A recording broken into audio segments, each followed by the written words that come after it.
여러분 안녕하십니까. 취재 파일 K입니다. 지난주 취재 파일 K에서 보도했던 농협 전자금융 사기 사건이 큰 반향을 일으켰습니다. 방송 직후 금융감독원이 농협에 대한 조사에 착수했고 경찰은 재수사를 시작했습니다. 그런데 이 사고를 미연에 방지할 수는 없었을까요? 많은 전문가들은 충분히 그럴 수 있었다고 말합니다. 우리나라 은행들의 허술한 보안 실태와 피해자들이 겪고 있는 고통을 양성모 기자가 취재했습니다.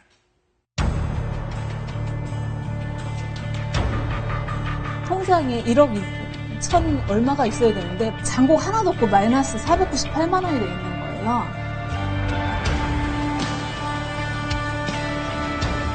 모르고 있잖아요. 이거 어떻게 나가요? 또 은행에다가 돈을 어떻게 지급할까요?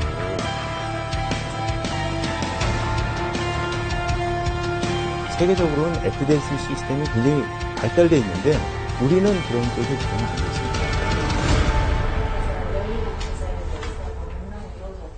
통장에 있던 전재산 1억 2천만 원을 수법조차 알기 힘든 전자금융 사기로 잃은 이상신 씨. 네, 텔레뱅킹인데 네, 인터넷으로 접속은 돼 있더라고요. 25일. 돈이 빠져나가기 하루 전인 지난 6월 25일.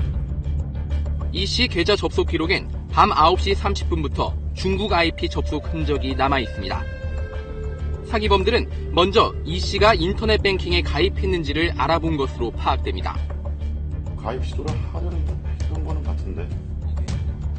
농협 측은 이 IP로 돈을 빼가진 못했기 때문에 사건과는 직접 관련이 없다는 입장이지만 전문가들의 지적은 달랐습니다. 중국에서 확인한 이 행위들이 이 사건과 무관하지 않습니다. 이체만 당시에 안 했을 뿐이지 그다음에 평소 하지 않았던 그런 패턴을 통해서 뭔가 접속을 시도하려고 했다. 그럼 여기서 일단 무너진 거고요. 일단 첫 번째로. 수상한 IP를 차단하는 것은 가장 기초적인 보안 조치라는 겁니다. 이 IP 접속 다음 날인 26일 오후 3시 6분 의문의 전화번호가 이 씨의 텔레뱅킹에 접속합니다. 02-1599-4264 통장 주인인 이 씨도 처음 보는 번호입니다. 02-1599-4264 이건 뭐예요? 모르겠는데요. 직접 전화를 걸어봤습니다. 죄송합니다. 등록된 번호가 아닙니다. 그런데 한 포털 사이트엔 한 네티즌이 이 번호로 걸려온 전화에 보이스피싱을 당했다는 글이 올라와 있습니다. 이 네티즌이 보이스피싱을 당한 날은 지난 6월 15일. 이 씨 사건이 일어나기 11일 전이었습니다. 02-1599 이런 전화는 가정 내에서 쓰이는 번호가 아니기 때문에 매우 이상한 행위라고 볼 수가 있습니다. 이거는 사전에 탐지가 될 수가 있었겠죠. 한 차례 보이스피싱 사고를 일으켰던 전화번호가 며칠 뒤에도 아무런 제재를 받지 않고 이 씨 계좌에 접속한 겁니다. 이상한 점은 또 있습니다. 이 의문의 전화번호가 접속한 뒤부터는 이 씨의 휴대전화로 텔레뱅킹이 이루어지면서 돈이 빠져나간 것으로 돼 있습니다. 이 시간대에 제 통화 내역은 하나도 없어요. 하지만 이 씨 휴대전화 사용 기록엔 이 시간대 통화가 전혀 없습니다. 누군가 컴퓨터나 인터넷 전화로 발신지를 조작해 접속한 것으로 추정됩니다. 대부분이 인터넷 폰, 대포폰을 가지고 합니다. 그렇다면은 전산 시스템은 이게 전화기가 아니고 스마트폰이 아니고 컴퓨터라는 것은 다 알고 있습니다. IP도 체크업되고 맥도 체크업되고 다 확인을 가능합니다. 발신지를 조작하는 사기범들의 기술 앞에 농협 텔레뱅킹은 속수무책이었다는 말입니다. 299만 원, 298만 원 그런 식으로 해서 41회에 거쳐서 이렇게 사기범들은 이 씨 통장에 있던 돈 1억 2천만 원을 299만 원 또는 298만 원씩 41차례에 걸쳐 11개 은행 15개 통장에 나눠서 입금했습니다. 299만 원씩요. 41건 동안 그럼 다른 은행 같은 데는 이렇게 저희하고 문자도 온대요. 한 건도 없었어요. 누가 봐도 의심스러운 거래 정황이었지만 경보는 울리지 않았습니다. 지금 290몇만 원씩 지속적으로 인출되고 있지 않습니까? 그러면 보통 3번 내지 7번 정도 내에 이거는 FDS 시스템이 이건 이상하다. 그래서 확인을 한 다음에 이제 정상적인 거래라고 하면 지속시키고 아니면 즉시 이것을 갖다 지급 정지시키고 이렇게 하는데 농협은 전혀 그러질 않았거든요. 이상거래 탐지 시스템. 전자금융거래에 사용되는 단말기와 접속 정보, 거래 내용 등을 종합적으로 분석해 의심스러운 거래를 찾아내 차단하는 시스템입니다. 가령 항상 한국에서만 거래를 했던 사람이 어느 날 갑자기 영국에서 거래를 한다. 그럼 이것이 이 사용자가 평소 해온 행위가 아니기 때문에 이런 것들을 사전에 탐지를 하고 발견해낼 수 있는 시스템이 FDS입니다. 전자금융 사기 피해가 잇따르자 금융감독원은 지난해부터 각 시중은행에 이상거래 탐지 시스템을 도입할 것을 권고했습니다. 하지만 지금까지 금감원이 요구하는 수준의 이상거래 탐지 시스템을 도입한 은행은 3곳뿐입니다.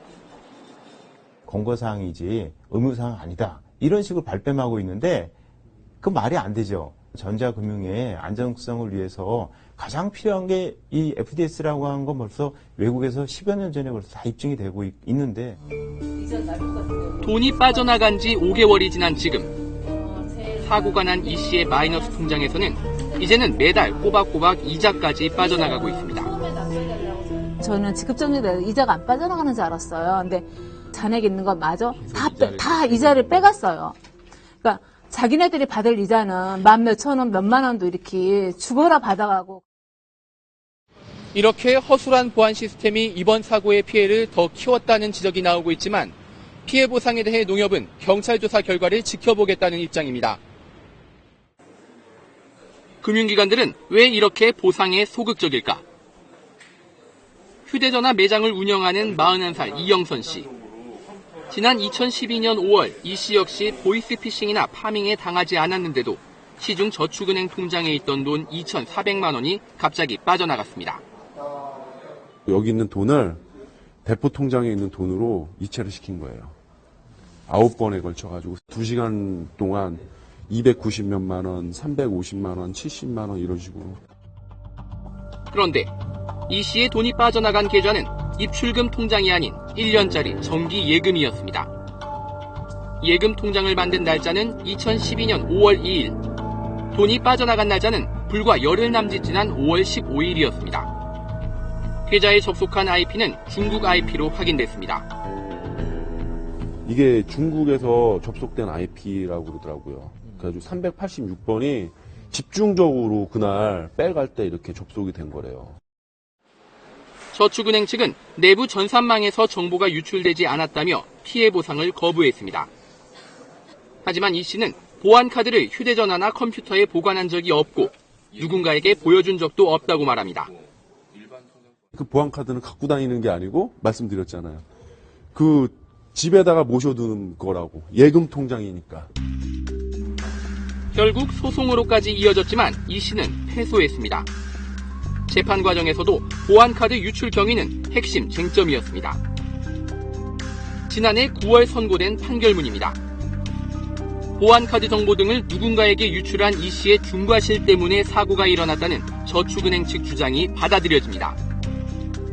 이 씨가 유출하지 않았다면 사기범들이 어떻게 보안카드 번호를 알아냈겠느냐는 막연한 추측에 근거한 겁니다. 현재 전자금융거래법은 중과실 경우에는 은행이 책임이 없게끔 해놨어요. 그러나 경과실과 중과실은 우리 법원에서도 지금 현재 일어나고 있는데 무척 자의적입니다. 그래서 외국 같은 경우는 아예 고의하고 범죄를 빼고서는 모든 과실에 있어서 면책을 하지 못하게 해놨습니다. 그런 거를 읽어보지도 않아요. 이 씨는 지금도 분통을 터뜨립니다. 정상적으로 빠져나갔다라는 이거 하나만으로 다 너희들이 잘못했으니까 너희 책임이라고 이렇게 얘기를 하니 지금 한국에서 살고 싶지 않았어요. 그리고 떠나고 싶었어요. 그리고 지금도 그건 변치 않아요.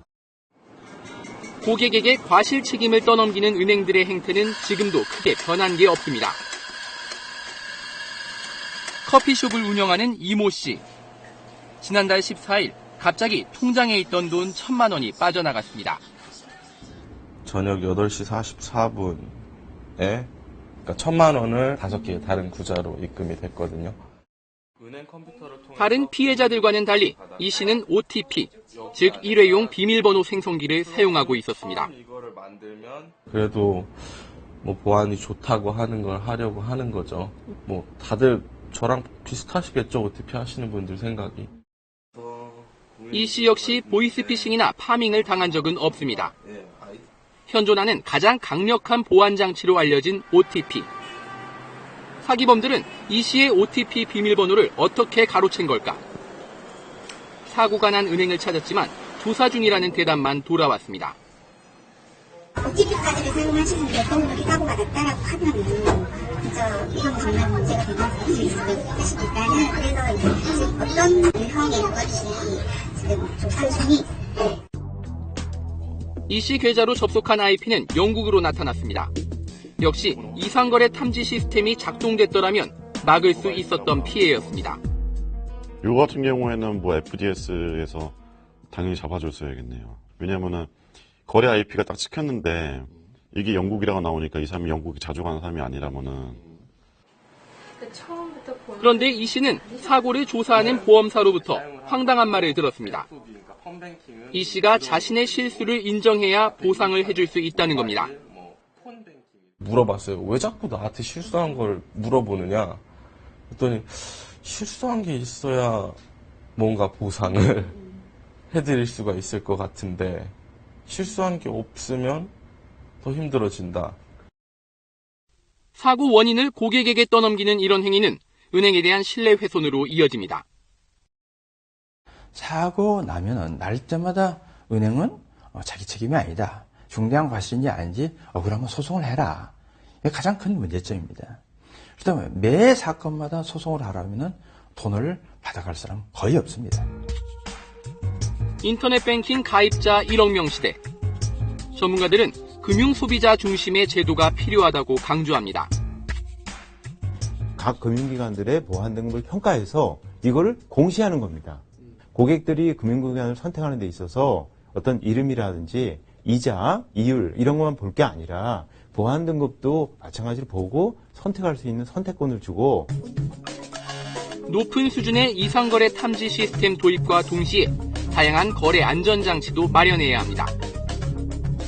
진짜 1,000만 원 승인할 겁니까? 출금할 겁니까? 카드든 인터넷 뱅킹이든 사전에 본인한테 문자를 띄어서 승인 여부를 물어본 다음에 맞다 그러면 이제 승인해줘야 되는 게 맞다고 생각합니다. 끊임없이 등장하는 신종 전자금융 사기. 해커들의 놀이터라고 불릴 정도로 우리나라 은행들의 보안은 여전히 취약한 상태입니다.